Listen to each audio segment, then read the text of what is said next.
Zimbabwe Lawyers for Human Rights want police officers who arrested members of the Zimbabwe Congress of Trade Unions to pay in their personal capacities for illegal detention. The Federation was planning nationwide protests against what they call illegal tax on money transfers and soaring food prices. The 2% tax introduced by the Minister of Finance, Mthuli last week saw prices soaring and basic commodities depleted as consumers went into panic buying mode.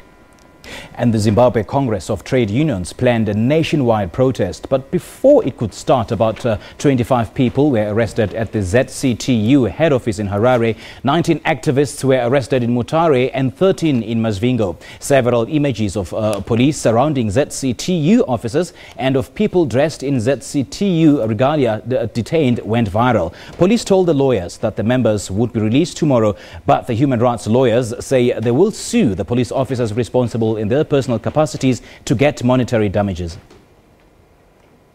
Now, the Zimbabwe Lawyers for Human Rights spokesperson Kumbirai Mafunda joins us now on the line from Harare in Zimbabwe. A very good evening to you, Kumbirai. Thank you so much for joining us. Now, first of all, the government made it clear that it banned the protests due to the cholera outbreak, but then the unions went on with the strike. Why would the unions prepare to go ahead with the protest then? I think we can't say, it's not proper to say the unions ahead with the strike, because the guys who were arrested in Harare, in Mutare, were actually at the union offices, where these were the leaders of the union who were at their offices, and the lawyers had intervened and filed an application to overturn the police ban of the planned and-governed protest, and it was going to be held at 11:30. And I think these guys were just waiting for the court outcome. So they were, as you know, they were picked from their offices this morning. Where exactly are the arrested people now, and do we know how the state plans to prosecute them?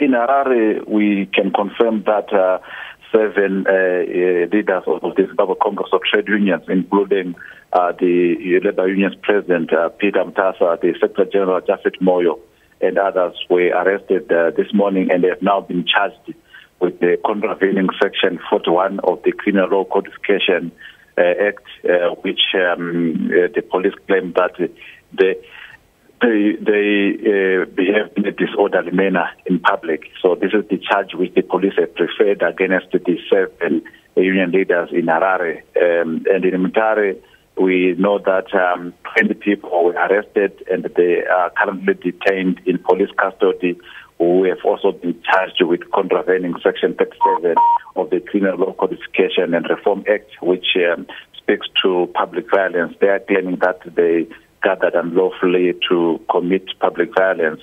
And in Masvingo, we also know that 12 people were arrested and they were charged at the police station for the same charge of public violence. But these 12 in Masvingo were later released, and the police indicated that they will proceed by law.